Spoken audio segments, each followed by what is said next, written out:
What is up, guys, and welcome back to the channel. You're watching Nwadei MMA, where I give you my thoughts, but more importantly, I ask for you guys' thoughts, because you guys are the MMA community. Holy shit, guys. Big update to UFC 313, headlined by Alex Pereira versus Magomed Ankalaev. That is still the main event, but the co-main event that we had, Justin Gaethje versus Dan Hooker, is now off. Dan Hooker ended up breaking his hand. His hand was swollen like a fucking watermelon, and now he is out. He won't be able to fight in this 3-round fight against Justin Gaethje. You know, there was talks that it was a 5-round fight, but somehow it got moved down to 3-round fights, closer to the fight, probably because of Dan Hooker's injury. But Dan Hooker can't fight, and now they were looking for a replacement. Rafael Fiziev is in for the rematch against Justin Gaethje. Yes, the rematch. Justin Gaethje has already beaten Fiziev. It was a very, very close fight. A lot of people thought Fiziev won. We're going to talk about a couple mistakes Fiziev did that he's going to need to correct in the rematch. But before we do that, we're going to be talking a lot about this video, because in this age of martial arts, which I think honestly is the golden era of combat sports, I think that's what we're getting into right now.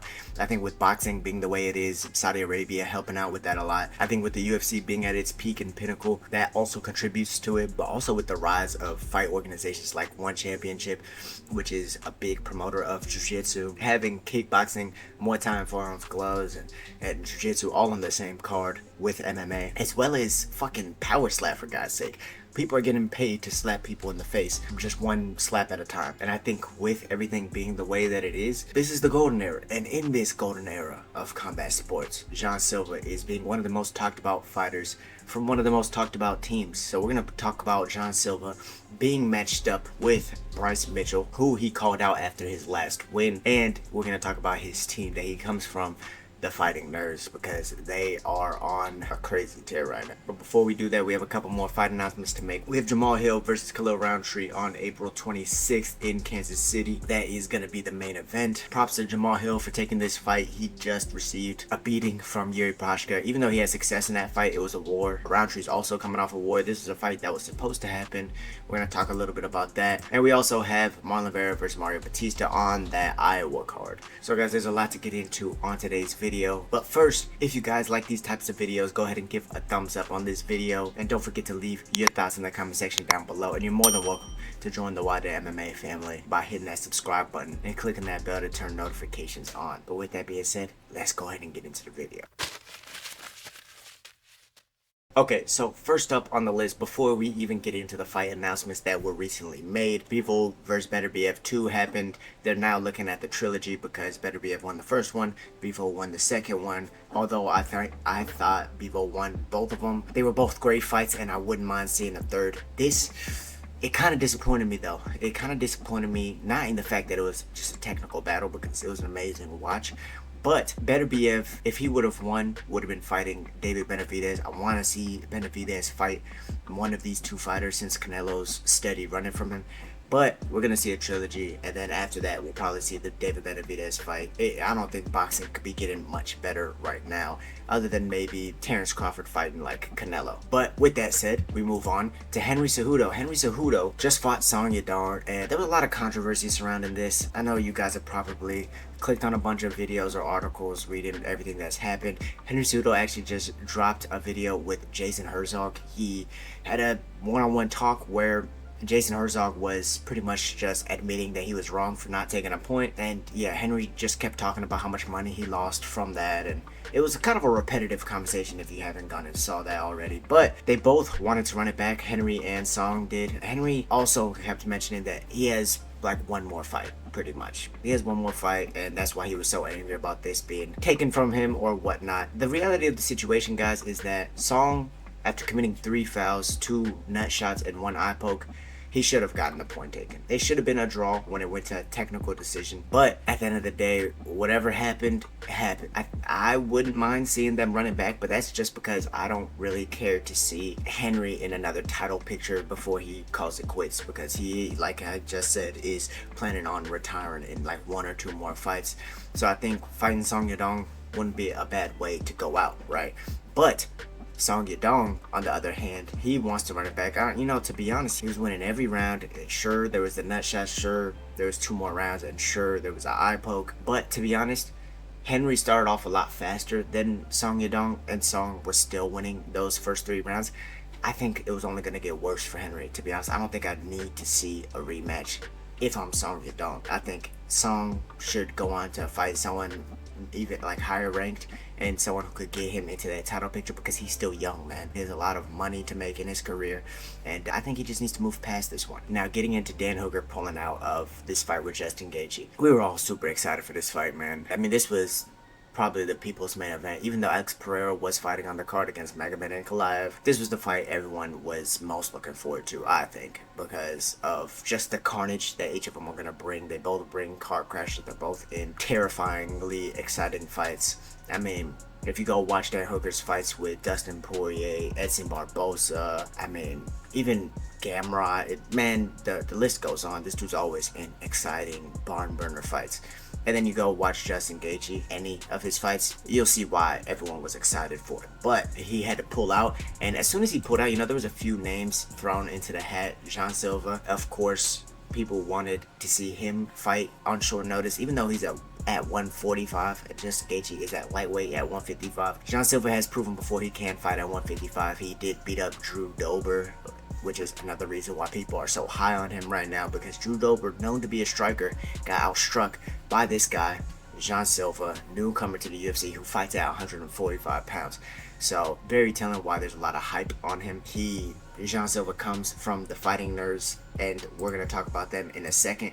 But Jean Silva is this guy who comes into every fight super calm, super relaxed, and is always having fun, and he makes his opponents relax. That's the most dangerous thing about him. He makes them relax. And in a fight, you should never really be relaxed. You could be loose, you could be focused, you could be calm, but relaxed is never a good thing in a fight, because you should always approach your opponent with caution. You should approach the situation with respect. And against Jean Silva, who only needs one shot to crack you, he'll play around. As soon as you start playing around with him, bang, he cracks you and knocks you unconscious. So that's what he did to Bagdasarian.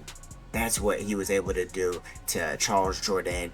And a lot of people are making weird predictions for this Bryce Mitchell fight since it got announced, saying that Bryce Mitchell's just going to take him down because he got taken down by Charles Jourdain. But we gotta see context here. Everyone just looks at numbers, man, and that's what we don't do on this channel. We don't just look at numbers, we look at context behind these fights. So with that being said, let's go ahead and go over to Jean Silva versus Bryce Mitchell. We're gonna break this down a bit, because Jean Silva is a striker. Yes, we know that. We know he has power in his hands. He has 2 submission wins, both by guillotine, where he kind of like, people were just shooting on him and he just jumped on jumped a gilly like Dustin Poirier, except he actually finishes the chokes. But they're assuming that he doesn't have some kind of ground game. Why hasn't anyone been able to hold him down and beat him up then? Charles Jourdain had submission defense against Kron Gracie. He's a black belt in himself. He has multiple submission wins on his record. He's a solid MMA jiu-jitsu black belt, and he shot on Jean Silva. Yes, he got him down, couldn't hold him down, which is part of a ground game, right? And definitely couldn't put him in any kind of danger. Yes, Charles Jourdain was able to take down Jean Silva, but Jean Silva was able to get back to his feet right away.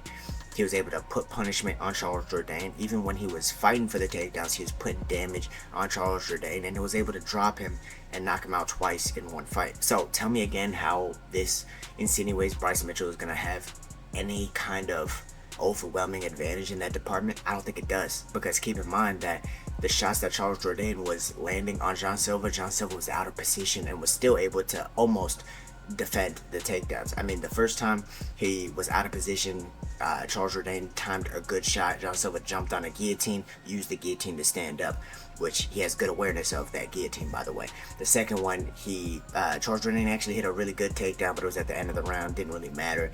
The third time he tried to take Jean Silva down, Jean Silva landed nasty elbows on him in the middle of his takedown, and then Charles Jourdain kind of abandoned it and ended up getting knocked out of the clinch. Again, tell me how Bryce Mitchell has an overwhelming advantage over him.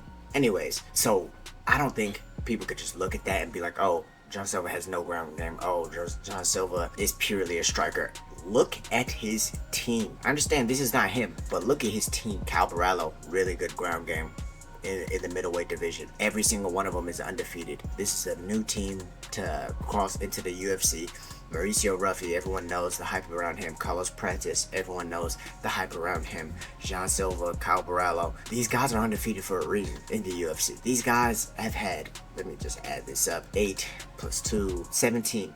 They've had 17 wins and no losses in the UFC. The Fighting Nerds is probably the best team right now in the UFC, and the reason they're destroying everybody is because they have a lot of knowledge about mixed martial arts. Now, you look at every single one of these people, none of them had the same style. Cal Barallo is more of a grappler than anything, but he has good MMA striking. Carlos Pratis almost looks purely Muay Thai. Jean Silva walks forward with his hands down, exploding into left hooks, crosses and overhands. And then Mauricio Ruffy, that looks like he's in the Matrix when he's dodging and countering shots, again with his hands down. So we have two people with a hands down style. Kyle Barallo, who's more of like boxing, Muay Thai hybrid with his grappling, and then Carlos Pratis, who is purely Muay Thai. When a gym comes out and they have all these guys who look different, it's because the knowledge of their coaches is so high, and they don't have to look the same because they all have unique body types and minds, right? So they can express their art whichever way they want at a high level and be successful doing so. So going back to his fight with Bryce Mitchell, I think Bryce Mitchell's in trouble, man. I think the fact that he wanted to fight this guy out of the rankings after beating Kron Gracie, I thought Kron was a good win for him, good get back after Josh Emmett knocked his head off. I don't like this one for him. I think this guy has just as much power as Josh Emmett without having to throw as hard. Like, he's gonna have good takedown defense. He's short and stocky, which is what Bryce Mitchell doesn't want to go against. But at the same time, Bryce Mitchell did take down Ilia Topuria.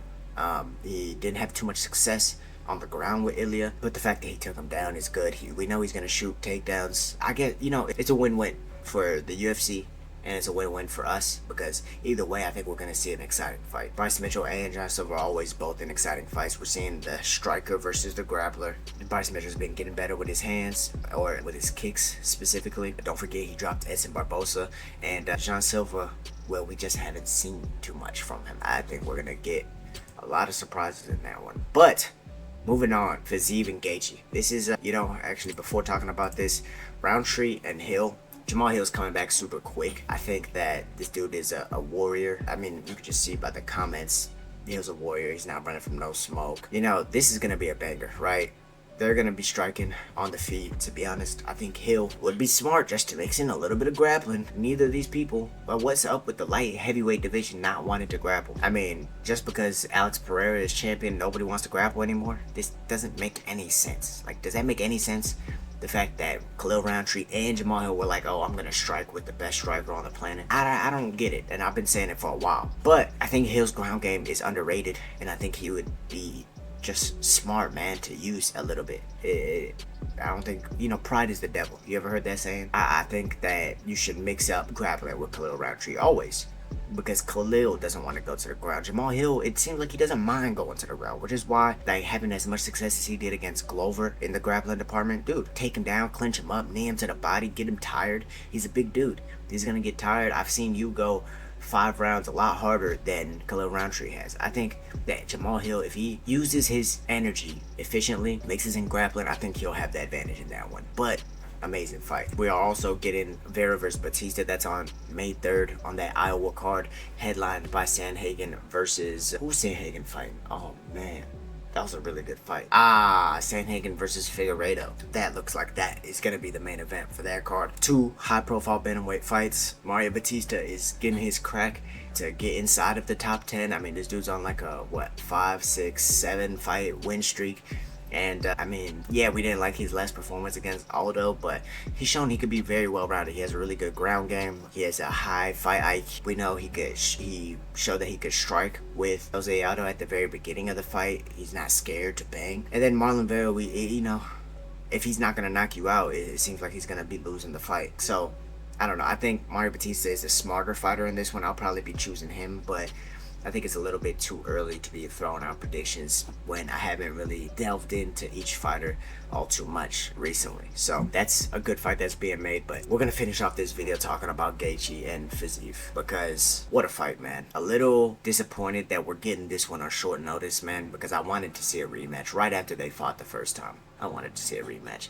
Not only because it was just pure excitement, but because it was such a close fight, so competitive, and I was so surprised that Gaethje was able to outstrike Fiziev, man. The way he used his jab in that fight, and the way he set off the rhythm of Fiziev, who usually is able to get off first and make things a very technical, like Dutch style kickboxing fight, even though he lost his composure in that fight. And this is some of the things I was talking about that Fiziev is going to need to correct. He lost his composure.